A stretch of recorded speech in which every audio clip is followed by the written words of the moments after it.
Hello guys, welcome back to basic medical knowledge में।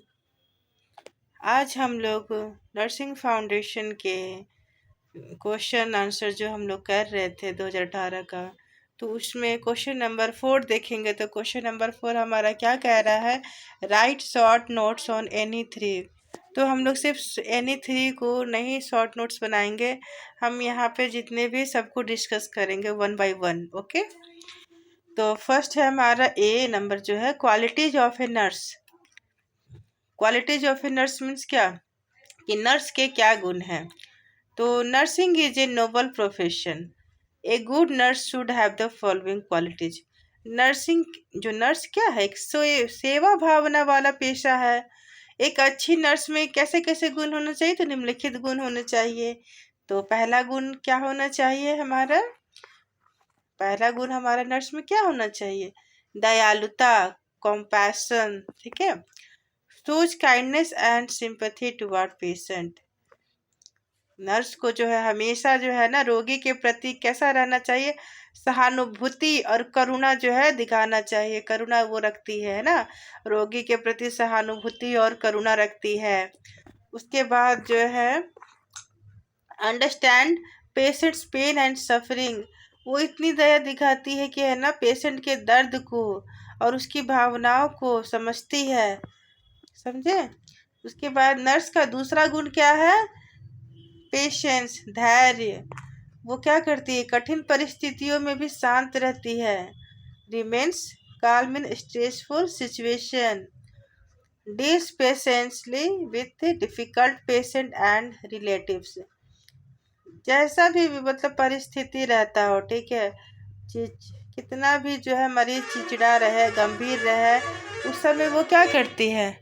उस समय वो जो है शांति पूर्वक ही व्यवहार करती है। मरीज जैसा भी हो, चिड़चिड़ा रहे या गंभीर रहे, ठीक है, हर परिस्थिति में वो जो है शांत रहती है, धैर्य दिखाती है अपना। वो इस तरह की होती है नर्स। ठीक है, अब हम लोग इसका तीसरा गुण देखते हैं। तो तीसरा गुण क्या है नर्स का? तो good communication skill. Good communication skills means क्या होता है कि अच्छी संवाद क्षमता, मतलब किसी से बातचीत जो करने की जो क्षमता होती है ना, वो बहुत ही अच्छी होती है उसकी। ठीक है, एक्सप्लेन प्रोसीजर्स क्लियरली। वो क्या करती है? जो भी प्रोसीजर उनको करना होता है डॉक्टर के द्वारा जो प्रिस्क्राइब किया हुआ रहता है कि ये प्रोसीजर करना है, तो वो क्या करती हैं? बहुत अच्छे तरीके से एक्सप्लेन करती है, क्लियरली, साफ और स्पष्ट जानकारी वो देती है मरीज और मरीज के परिजनों को। और क्या है उसमें? जब तक देखिए कम्युनिकेशन कैसे होता है, एक सुन बोलने वाला होता है और एक सुनने वाला होता है। ठीक है, तो उससे बोलना भी आता है। ठीक है, जो नर्स होती है उसे बहुत अच्छे से एक्सप्लेन कर अपनी बात को रखना आता है कि अगर प्रोसीजर करना है तो वो किस तरह से करना है, नहीं करना है। ठीक है, वो एक्सप्लेन करती है बहुत अच्छे तरीके से। लेकिन जब अगर कुछ बातें अगर पेशेंट के प्रॉब्लम्स है, तो उसे वो सुनना भी, सुनती भी है, बहुत केयरफुली सुनती है, बहुत ध्यान से सुनती है। मरीज की समस्या को जो है वो बहुत ध्यान से सुनती है। ठीक है, इस तरह से ना कम्युनिकेशन होगा, सुनना भी है और बोलना भी है। ओके, चौथा जो है नर्स की क्या गुण होते हैं? तो चौथा गुण है हमारा रेस्पॉन्सिबिलिटी, जिम्मेदारी। ठीक है, follow doctors order correctly. Doctor का जो आदेश होता है ना, वो सही से पालन करती है। उसको जो जिम्मेदारी मिला हुआ है, जो डॉक्टर ने उन्हें ऑर्डर किया हुआ है, उनके आदेश को वो सही से पालन करती है। Takes accountability for patients care. मरीज की जो देखभाल की जो जिम्मेदारी क्या होना चाहिए, ना होना चाहिए, वो समझती है अच्छे से हमें किस तरह से मरीज को संभालना है, देखभाल करना है। ठीक है, अपनी जिम्मेदारियों को वो समझती है। चाहे वो डॉक्टर उससे आदेश दे उस जिम्मेदारी को, या फिर उनको जो अपनी सेवा जो दिखा देनी है, देखभाल करनी है, उस जिम्मेदारी को, वो दोनों चीज वो समझती हैं अच्छे तरीके से। फिर पांचवा क्या गुण है नर्स का? तो ऑब्जर्वेशन स्किल। यानी कि अवलोकन क्षमता। मरीज जो है, मरीज के अंदर जो notice small changes in patient condition. अगर मरीज के अंदर छोटा सा भी अगर बदलाव आता, छोटा छोटा जो भी बदलाव, जैसे कि मान लीजिए अगर किसी पेशेंट को सूजन आ रहा है, या बुखार है, या उसका कलर जो है ना येलो हो रहा है, ठीक है, चेहरे पे पीला, मतलब स्किन का कलर येलो हो रहा है या फिर ब्लूइश हो रहा है, ठीक है, तो उन सभी चीज़ों को वो दूर से ही परख लेती है, ठीक है। वो हर एक चीज़, छोटे छोटे जो बदलाव हो रहे हैं, हर एक बदलाव को वो देखती है। ऐसा नहीं कि उनसे कुछ छिप सकता है, वो हर एक चीज़ को ऑब्जर्व करती है, ठीक है। मरीज किस स्थिति में है ना, वो छोटे छोटे बदलाव को पहचान लेती है। फिर रिपोर्ट्स एबनॉर्मलिटीज इमिडिएटली। और अगर जब ऑब्जर्व उन्होंने किया है, अगर बदलाव कुछ ज़्यादा गंभीर है, ठीक है, तो वो क्या करती है, असामान्यता जो नज़र आ रही है, जो देख रही है बदलाव, वो तुरंत सूचना डॉक्टर को दे देती है। ओके। छठा हमारा है ऑनेस्टी एंड इंटेग्रिटी, यानी कि ईमानदारी और नैतिकता। मरीज की गोपनीयता, गोपनीय जानकारी जो है सुरक्षित रखती है। क्या करती है, वो मेंटेन करके रखती है confidentiality of patient information. Patient की जो भी जानकारी, क्योंकि देखिए बहुत बार ऐसा होता है पेशेंट को कुछ ऐसे डिजीज होते हैं जिन्हें सबको नहीं बताना चाहिए, और सबको पता चल जाए तो लोग एक दूसरे का दर्द नहीं बांटते हैं, बस उसका मजाक बना देते हैं। इसलिए जो है ना, पेशेंट अगर नहीं चाह रहा है कि किसी को मेरी बीमारी के बारे में पता चले, तो नहीं बताया जाता है। जैसे खास करके जो, अगर किसी को हेपेटाइटिस, किसी चीज़ से संक्रमित है, चाहे HIV से संक्रमित हो, चाहे हेपेटाइटिस से संक्रमित हो जाते हैं ना, या फिर किसी को कैंसर है या कुछ भी हो, ठीक है, तो वो अगर गोपनीय रखना चाहता है तो क्या करती है, वो मरीज की जो सारी जो जानकारी है वो गोपनीय रखती है, ठीक है, वर्क एथिक के लिए। और अपने कार्य में जो है ना, नर्स क्या होती है, अपने कार्य में ईमानदार और नैतिक रहती है, ठीक है। वो बेईमानी वाला कोई काम नहीं करती है, नैतिकता रखती है। फिर है सातवां गुण उसका, क्या, इमोशनल स्टेबिलिटी, भावनात्मक संतुलन। Controls emotions in emergency situation. किसी भी कह रहा है कि आपातकालीन स्थिति रहेगा, ठीक है, उसमें वो कभी नहीं घबराती है, ठीक है। अपने इमोशन पे क्या करती है, वो कंट्रोल रखती है, अपने भावनाओं पे जो है उसका नियंत्रण होता है। अगर किसी को हम लोग, कोई अगर कोई साधारण व्यक्ति रहता है, तो अगर किसी को देख ले कि हम उसे जो चोट वोट लगी है, या फिर किसी के परिजन कोई डेथ कर जाते हैं, है ना, तो बहुत उसके साथ साथ वो भी जो है घबरा जाते हैं, रोते हैं, बिलखते हैं।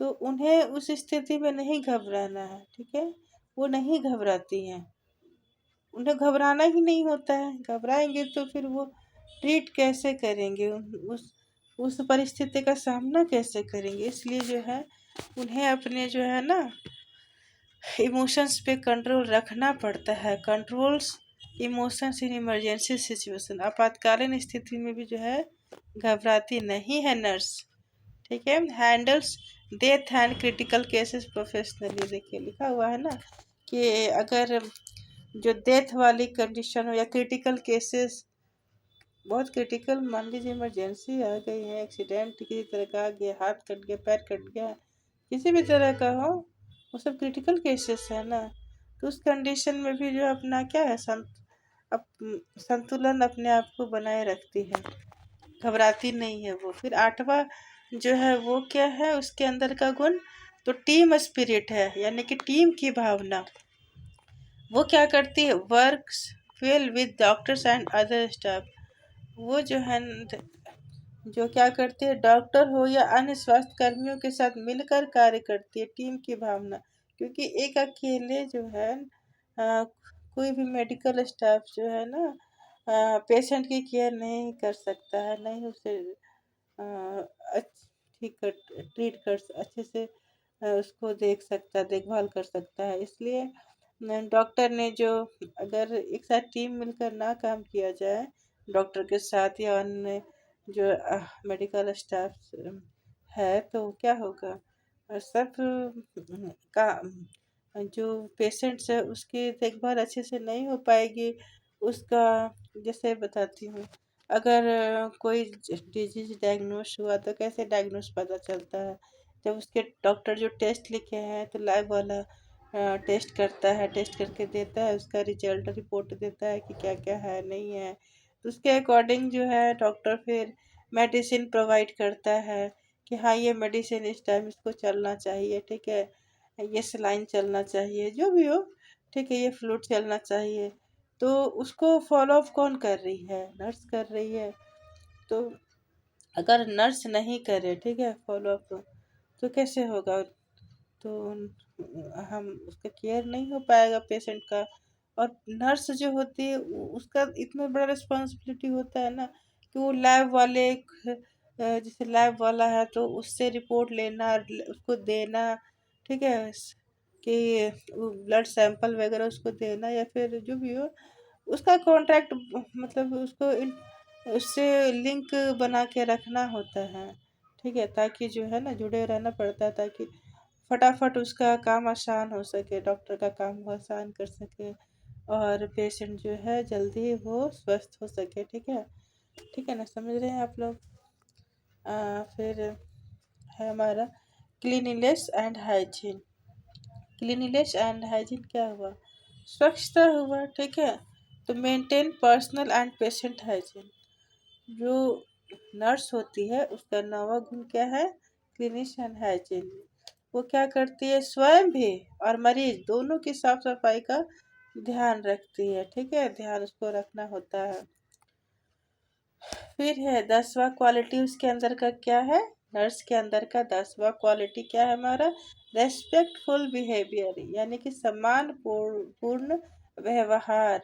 Treat all patients equally without discrimination. जो नर्स होती है ना उन्हें कभी भी जो है दूसरे के साथ जो है जैसे तैसे नहीं बोलना चाहिए, ठीक है। हाँ, जिससे भी बोलेगी वो रिस्पेक्टफुली ही बात या व्यवहार करना चाहिए, ताकि अगर जब तक उसे नम्रता के साथ रहना चाहिए।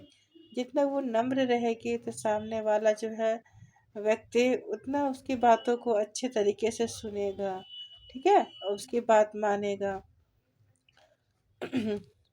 तो वही चीज़ें हैं कि सभी मरीजों के साथ वो और साथ में वो क्या होती है, इक्वल। वो कभी भी भेदभाव नहीं करती है, ठीक है, कि दो मरीज हैं, कोई गरीब है या अमीर है, किसी भी तरह का भेदभाव वो मरीजों में नहीं करती कि गरीब है या अमीर है या फिर धर्म के नाम पे भेदभाव। कुछ भी किसी भी तरह का वो भेदभाव नहीं करती है। सभी मरीजों के साथ समान और आदरपूर्ण वो व्यवहार उनको करना होता है, ठीक है। फिर 11th क्वालिटी, 11वां जो है उनका, उसकी नर्स की क्या क्वालिटी होती है, क्या गुण होते हैं। तो क्विक डिसीजन मेकिंग, यानी कि उनको तुरंत जो है डिसीजन लेना होता है, तीव्र निर्णय क्षमता, ठीक है। Take proper action in emergency situation. अगर कोई इमरजेंसी सिचुएशन है तो उन्हें तुरंत एक्शन लेना पड़ता है, आवश्यकता पड़ने पर तुरंत सही निर्णय लेना होता है, ठीक है। अगर पेशेंट है उसे अब कोई अगर अगर वो क्विक डिसीजन लेने की क्षमता उसके अंदर नहीं रहेगा, अगर किसी को ज़रूरत है कि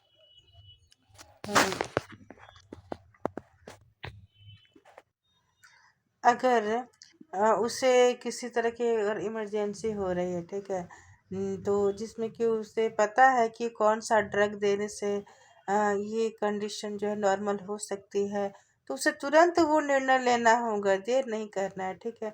अगर उसे पता है कि इससे नहीं बिगड़ सकता है तो उससे कंट्रोल नहीं होगा तो उसे रेफर करना होगा, तो फटाफट वहाँ जो है डिसीजन लेगी, ठीक है, लेने का जो है उसके अंदर होना चाहिए क्षमता।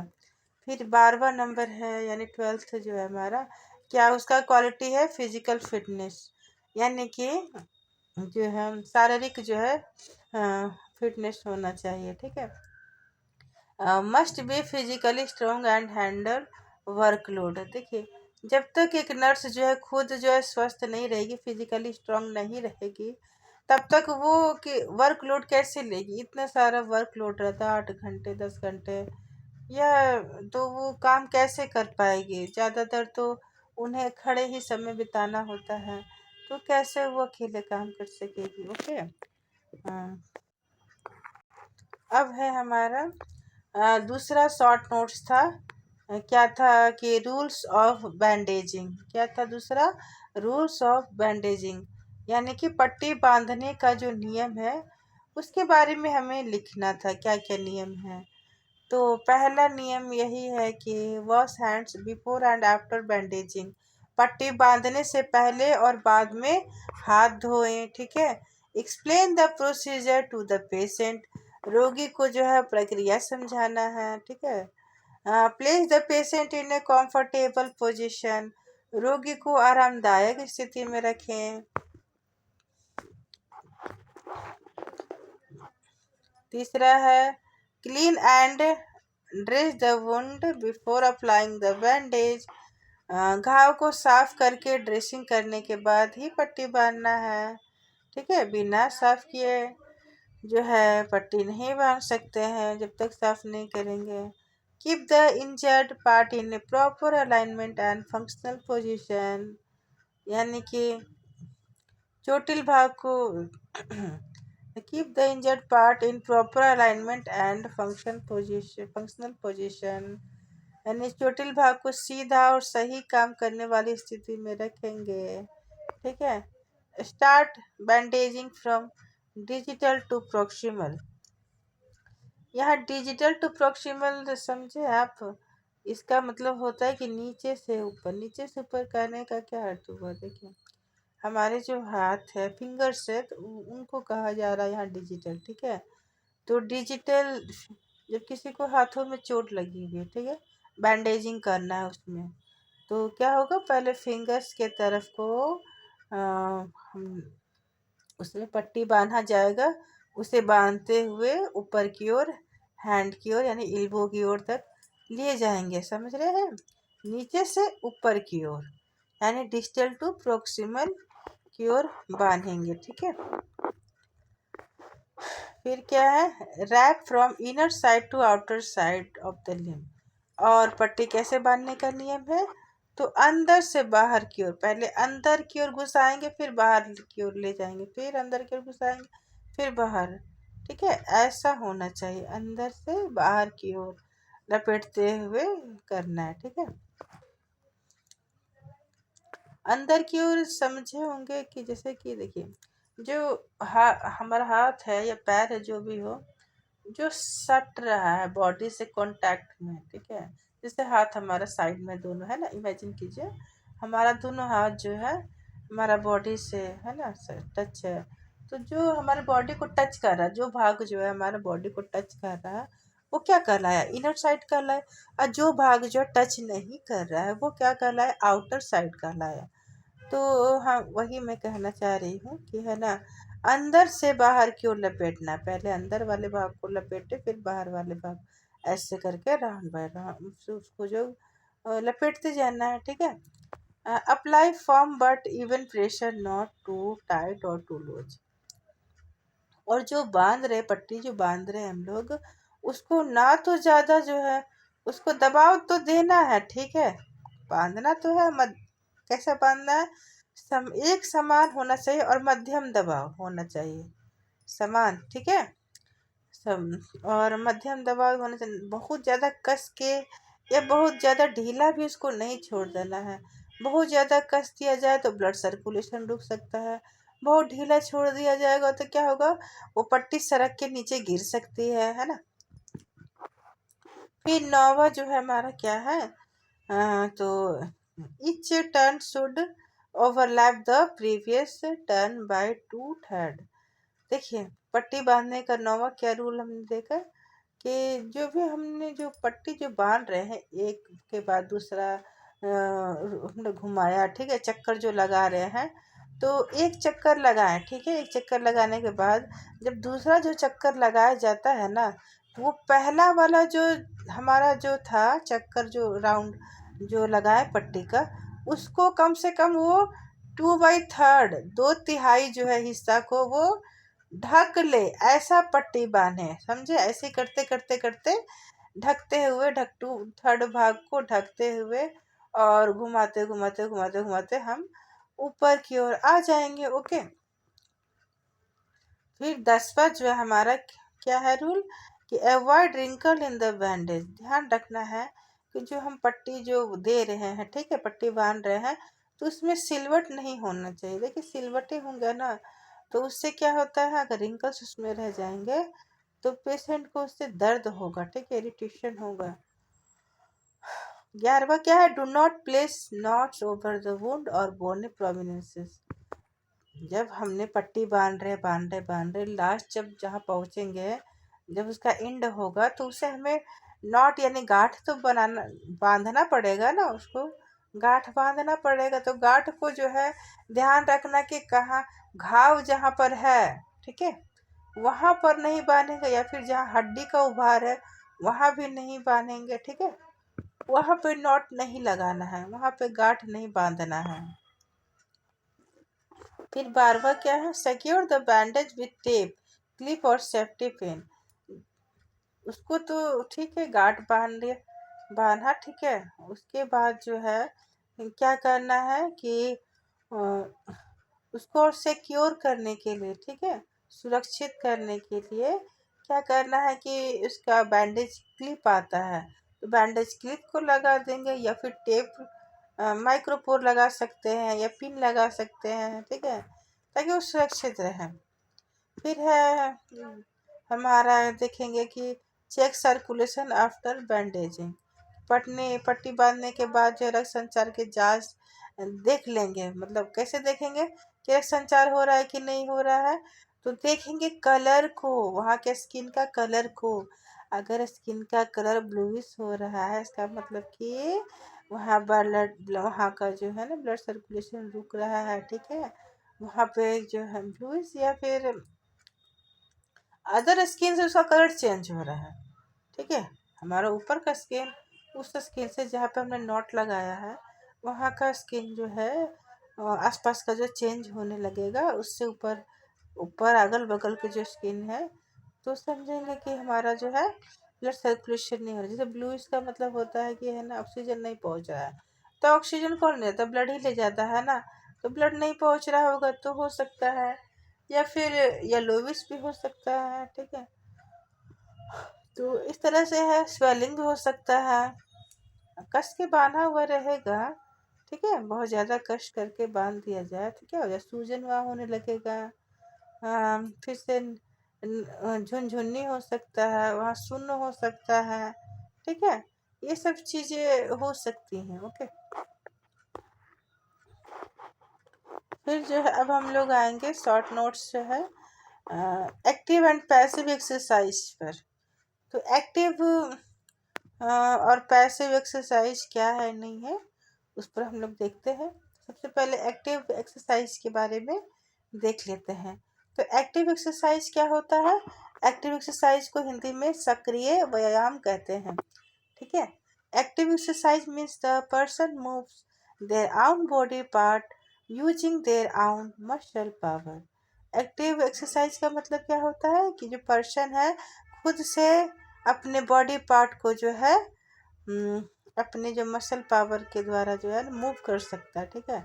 सक्रिय व्यायाम वह होता है जिसमें रोगी अपने शरीर के अंगों को स्वयं अपने मांसपेशियों की शक्ति से हिलाता डुलाता है, ठीक है।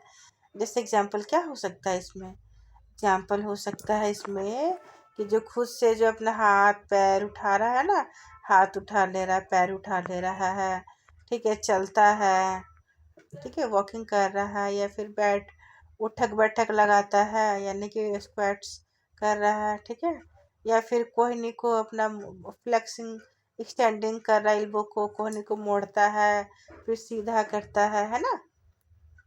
कोहनी के पास जो है हमारा जो है ना बेंड होता है ना, हाथ मोड़ रहे हैं को, फिर सीधा कर रहे हैं, ठीक है। तो ये जो इस तरह का जो एक्सरसाइज जो हो रहा है, तो ये क्या है हमारा, ये है हमारा एक्टिव एक्सरसाइज। क्या है? Active exercise. तो इस एक्सरसाइज का क्या लाभ हो सकता है? कोई तो बेनिफिट होगा। तो इसका पहला बेनिफिट है कि इम्प्रूव्स मसल स्ट्रेंथ। ये क्या करती है? मांसपेशियां जो है उनको उनसे मजबूत होती है, ठीक है। एक्सरसाइज को करने से क्या होती है? मांसपेशियां मजबूत होती है। इंक्रीज जॉइंट मोबिलिटी, और जो जॉइंट की जो है ना, जोड़ों की जो है गति बढ़ जाती है। और क्या होता है? तो इम्प्रूव्स ब्लड सर्कुलेशन, रक्त संचार जो है वो बेहतर हो जाता है। फिर प्रिवेंट स्टिफनेस, जकड़न जो है वो कम हो जाती है। इतने सारे इसके अच्छे अच्छे लाभ हैं, ठीक है। अब हम देखेंगे पैसिव एक्सरसाइज के बारे में। एक्टिव एक्सरसाइज हमने देख लिया, जिसमें क्या था कि पेशेंट जो है खुद से अपना हाथ पैर सब हिला रहा है, ठीक है। उसको बोला गया हाथ पैर मोड़ने, तो हाथ मोड़ ले रहा, पैर उठक बैठक कह रहा है, कह दिया जाए तो उठक बैठक कर रहा है। लेकिन देखिए अब हमारा पैसिव, जस्ट इसका एक्टिव जो एक्सरसाइज था उसका ये जस्ट उल्टा है, ठीक है। इसको हिंदी में क्या कहते हैं? निष्क्रिय व्यायाम कहते हैं। तो निष्क्रिय व्यायाम वह होता है जिसमें रोगी खुद अंग नहीं हिलाता है, बल्कि कोई अन्य व्यक्ति जो है जैसे कि नर्स हो गई या फिजियोथेरेपिस्ट हो गए, उनके अंगों को हिलाते हैं, ठीक है। इंग्लिश में कैसे कह सकते हैं कि passive exercise means someone else move the patients body part and the patient does not use their own muscle power, ठीक है। तो इसमें एग्जाम्पल कैसे हम दे सकते हैं? हम इसमें एग्जाम्पल से दे सकते हैं कि nurse moving a patient arm after surgery, कि ऑपरेशन हुआ, ऑपरेशन के बाद जो है नर्स जो है उसके हाथ को हिला रही है या पैर को हिला रही है, ठीक है। फिर है physiotherapist bending and straightening A patients leg. Physiotherapist जो होते हैं उनके द्वारा पैर को मोड़ना और सीधा करना। पेशेंट खुद से नहीं कर रहा, कौन कर रहा है उसको? पैर मोड़ रहा है, सीधा कर रहा है, फिजियोथेरेपिस्ट कर रहा है, ठीक है। Using a machine to move the knee और शोल्डर ज्वाइंट। कोई एक ऐसा मशीन उसके साथ लगा दिया गया जिसके कारण की है ना क्या हो रहा है, उसकी मदद से जो है पेशेंट जो है मूव कर रहा है, अपने घुटनों को मोड़ पा रहा है, शोल्डर जॉइंट को जो है वो हिला पा रहा है, मतलब मूव कर पा रहा है, ठीक है। हाथ पैर ठीक है मूवमेंट करने का काम कर रहा है। तो ये किसी का सहारा लेकर के कर रहा है। पैसिव जो एक्सरसाइज, इसमें क्या होता है? सहारा लेकर के वो एक्सरसाइज कर पाता है, खुद से वो नहीं कर पाता है। तो इस एक्सरसाइज को भी तो कुछ बेनिफिट्स होंगे, आखिर क्यों करवाया जाता है? तो वही बात है कि प्रिवेंट्स ज्वाइंट स्टिफनेस, जोड़ों की जो जकड़न है उससे बचाव करता है। इम्प्रूव्स ज्वाइंट मोबिलिटी, जोड़ों की चलने फिरने की जो क्षमता बढ़ाता है।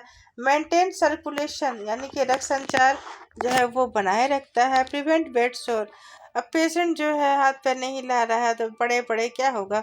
बेड शोर हो सकता है। तो इससे क्या होता है? बेड शोर भी एक्सरसाइज करवाया जाए तो उसको बेड शोर से बचाया जा सकता है। ओके, अब हम आते हैं नेक्स्ट शॉर्ट नोट्स पे। वो क्या है? प्रिंसिपल्स ऑफ बेड मेकिंग, कि बेड मेकिंग जो है उसके क्या सिद्धांत है, ठीक है। बेड मेकिंग जो है उसके क्या सिद्धांत है, उसके उस पर हम लोग शॉर्ट नोट्स देखते हैं, ठीक है। तो पहला है कि सिद्धांत इसका होगा कि मेंटेन हैंड हाइजीन, ये हाथों की स्वच्छता होनी चाहिए। Wash hands before and after bed making, bed जो बनाया जा रहा है तो बनाने से पहले और बाद में हाथ अच्छी तरह से धोएं, ठीक है। सेकंड है इंश्योर कंफर्ट एंड सेफ्टी, आराम और सुरक्षा। Keep the patient in a comfortable and safe position, मरीज को जो है आरामदायक और सुरक्षित स्थान में रखना है, ठीक है।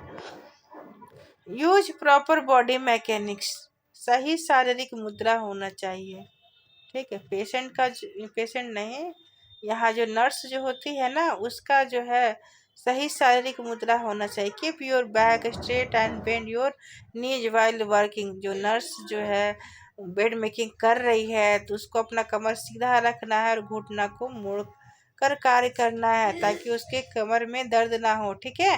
क्योंकि उसे एक बेड नहीं बेड मेकिंग करना है, उसे जो है लगभग 50-100 बेड मेकिंग करना है, इसलिए जो है उसे इस प्रॉपर बॉडी मैकेनिक्स का यूज करना होगा। फिर है चौथा है हमारा work from clean to dirty, साफ से गंदे की ओर कार्य करना है। देखिए जो बेड्स होता है ना, उसे साफ से गंदे की ओर ले जाना है। कहने का मतलब है कि देखिए अगर ये चीज़ नहीं ध्यान दिया जाए कोई भी, तो देखिए कह रही हूँ मैं कि साफ से गंदे की ओर कार्य करना। तो साफ से गंदे की ओर कार्य करने का मतलब क्या होता है? इसका मतलब यह होता है, देखिए जैसे घर में ही कहीं भी अगर आप देखिए अगर झाड़ू लगाते हैं, तो क्या आप कभी भी जहाँ बहुत ज़्यादा कचरा रहता है उसको झाड़ते हुए साफ की ओर ले जाते हैं? नहीं ना। हमेशा सफाई कैसे करते हैं? जहाँ कम गंदा रहता है वहाँ से स्टार्ट करते हैं, फिर जहाँ ज़्यादा गंदा है वहाँ पे इकट्ठा करके हटा लेते हैं, है कि नहीं? तो वही यहाँ पर कहा जा रहा है, क्योंकि वैसे करने से क्या होगा, जहाँ ज़्यादा गंदगी है वहाँ से हम साफ की ओर अगर जाएंगे तो उससे हमारी मेहनत बढ़ सकती है ना, इसीलिए साफ से गंदे की ओर कार्य करना है, ठीक है। बेड मेकिंग प्रक्रिया के दौरान जो है हमेशा कार्य साफ क्षेत्र से शुरू करके गंदे क्षेत्र जो है उसकी ओर करना चाहिए, ओके। अब पांचवा जो है क्या है हमारा, अवॉइड सेकिंग लिनेन। जो चादर है, ठीक है, जो हमें बिछाना है, बेड मेकिंग कर रहे हैं तो चादर जो हम बिछाएंगे, जो सीट हमको बिछाएंगे, ठीक है, तो बिछाना है, तो एक को हमने हटाया, एक को जो है बिछाना है। तो ध्यान देना है कि हम लोग घरों पे क्या करते हैं, उससे झटके देते हैं हटा करके, लेकिन झाड़ते हैं यानी झटका देते हैं, लेकिन यहाँ हमें क्या करना है, झटका नहीं देना है। झटका देने से क्या होगा, जो धूल कण है वो बगल में भी तो बेड है ना, दूसरे पेशेंट के बेड है, तो वहाँ पर फैलने के उनको चांसेस हो सकते हैं। इसलिए कहा जा रहा है कि do not shake sheets as it may spread dust और माइक्रो ऑर्गेनिज्म, कि वो डस्ट और माइक्रो ऑर्गेनिज्म को क्या कर सकते हैं, फैला सकते हैं, ओके। फिर छठा है keep the bed wrinkle free, यानी कि चादर में जो है सिलवटे नहीं रहने देना है। Smooth tight seats help prevent bed या फिर प्रेशर सोर्स, जो कि है ना एकदम तनी हुई चादर, एकदम चिकना करके अच्छा से तना हुआ जो है ना चादर, जो है बेड शोर से जो है क्या करता है, बेड शोर होने से बचाने में मदद करता है। समझ रहे हैं मेरी बातों को? फिर देखिए असेंबल आर्टिकल्स बिफोर स्टार्टिंग, और क्या करना है, सभी जो है आवश्यक सामग्री को पहले से तैयार रखना है। जब बेड मेकिंग बना रहे हैं हम लोग करने वाले हैं, तो ध्यान देना कि सभी जो है सामग्री है कि नहीं, जैसे ग्लव्स है कि नीट है, मैकिंग टूल्स है, ड्राई डस्टर है, वेट डस्टर है, बॉल है, एंटीसेप्टिक सोल्यूशन है, बॉटम सीट है, डॉ सीट है, टॉप सीट है, ब्लैंकेट है, पिल्लो है, एक्सेट्रा, है ना। अब आठवा हमारा जो है, हाँ, इंश्योर पेशेंट सेफ्टी, क्या करना है, रोगी की सुरक्षा का ध्यान रखना है। Lock the wheels of the bed, adjust bed to a comfortable working height, use side rails if needed. क्या करना है कि जो बिस्तर है ना, जो बेड है उसके पहियों को क्या कर देना, लॉक कर दें। फिर बिस्तर की जो ऊंचाई है काम करने के लिए सुविधाजनक स्तर पर समायोजित करना है। अब हम में से हो सकती है किन्हीं की हाइट कम हो, किन्हीं की ज़्यादा हो, तो अपने अकॉर्डिंग जो है बेड की भी जो हाइट कर लेंगे ताकि हमें काम करने में आसान रहे, ओके। फिर आवश्यकता अनुसार पेशेंट अगर बेड पर लेटा हुआ है तो हमें उसकी सेफ्टी का भी तो ध्यान रखना होगा ना, तो इसके लिए कभी आवश्यकता पड़ने पे साइड रेलिंग का भी उपयोग करेंगे जिससे कि पेशेंट ना गिरे। अब है हमारा जो है ई नंबर का शॉर्ट नोट्स जो क्या कह रहा है, सीड्स बात के बारे में शॉर्ट नोट्स हमें लिखना है। तो सीड्स बात क्या होता है? तो सीड्स बात is a therapeutic bath in which only the hips, buttock and perineal area, the area between the rectum and genital are immersed in water, warm water, the whole body is not submerged. मतलब ये एक ऐसा therapeutic बात है, ठीक है, ये एक ऐसा थेरेपेटिक बात है जिसमें कि केवल हिप, जो हमारा हिप है, बटक है, और जो पेरिनियल एरिया है, पेरिनियल एरिया किसको कहते हैं? जो रेक्टम है हमारा, और जो जेनाइटल्स है उसके बीच के एरिया को क्या कहते हैं? पेरिनियल एरिया कहते हैं। तो बस उतना ही जो है पानी के अंदर जो है, जो गर्म पानी है, गर्म नहीं मतलब जो गुनगुना पानी है, उसके अंदर डूबा हुआ होना चाहिए, ठीक है। The whole body is not submerged, पूरा जो है बॉडी उसमें डूबा हुआ नहीं होना चाहिए। सीड्स बात देखिए वह प्रक्रिया है जिसमें रोगी को गुनगुने पानी से भरे टब में इस प्रकार बैठाया जाता है कि केवल कमर के नीचे का भाग जो है, कमर के नीचे का जो भाग है ना, जैसे नितंब, पेरिनियम और जनांग, रेक्टम, वही बस पानी में रहे, इसमें पूरा शरीर नहीं डुबोया जाता है। अब जो ये सीड्स बात है हमारा, इसका पर्पस क्या है, उद्देश्य क्या है आखिर, आखिर क्यों दिया जाता है? कोई तो रीजन होगा ना। तो इसका जो है उद्देश्य है हमारा कि to relieve pain and discomfort and inflammation. जो क्या होता है कि पेशेंट को जो दर्द होता है, उस एरिया में दर्द है या फिर सूजन है, तो उसको वो कम कर रहा है, ठीक है, कम करने के लिए इसको किया जाता है, इस प्रोसीजर को। फिर है second, to improve blood circulation, और रक्त संचार को भी वो बढ़ाता है। To promote healing of wounds, वो क्या करता है, घाव भरने में भी मदद कर रहा है सीड्स बात। तो इतना हमको पता जब हो गया कि हमारा इसका क्या क्या पर्पस, उद्देश्य क्या क्या है, तो अब हम इसका इंडिकेशन खुद ही समझ सकते हैं कि मतलब हम इस इंडिकेशन का मतलब होता है कि हम कहाँ कहाँ इसका जो है किस किस बीमारियों में या कहाँ इसका यूज कर सकते हैं, इस प्रोसीजर को कहाँ कर सकते हैं, किस परिस्थिति में कर सकते हैं, कहने का मतलब ये हुआ, ठीक है। तो पहला हुआ हमारा हेमोराइड्स और पाइल्स।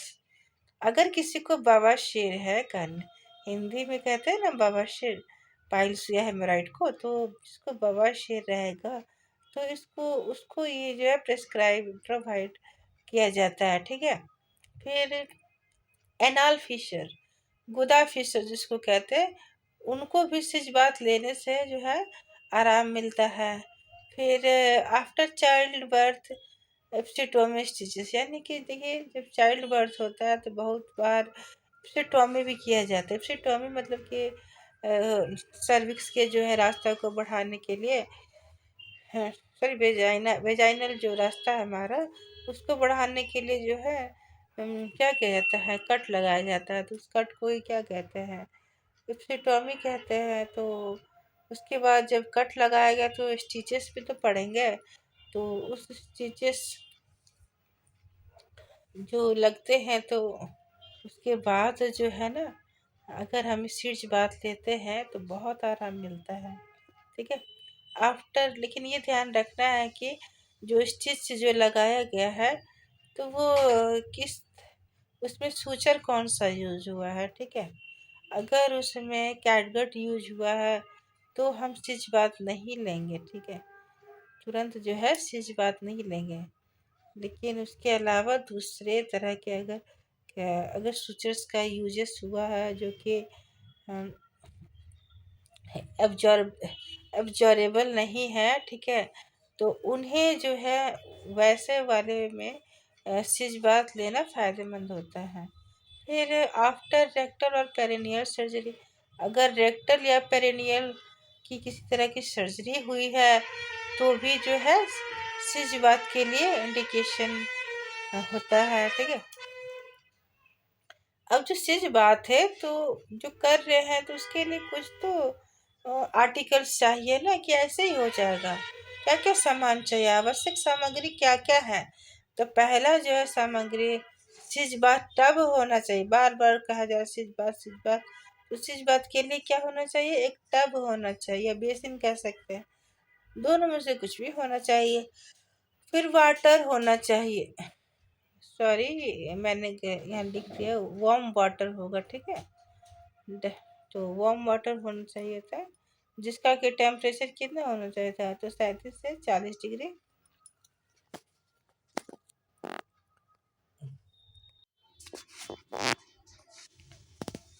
फिर है हमारा टॉवेल, ग्लव्स है, क्लीन क्लॉथिंग है, ये सारे जो है आर्टिकल्स होने चाहिए।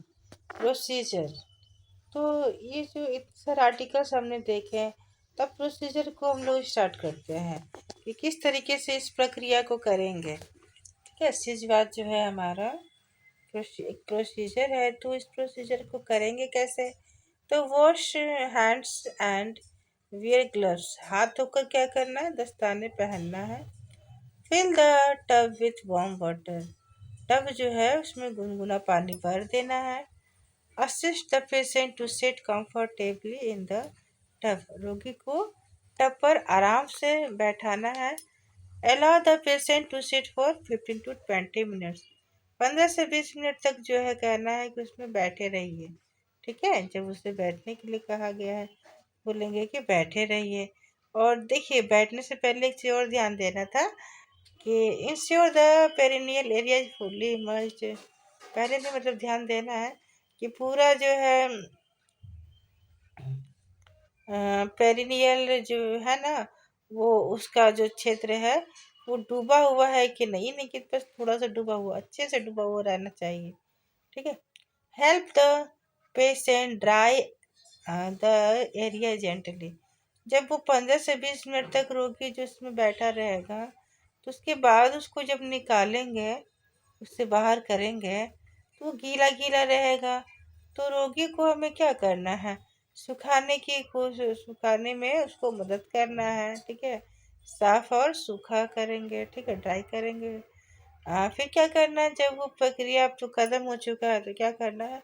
वॉश कर लेना है, wash hands after the procedure, okay.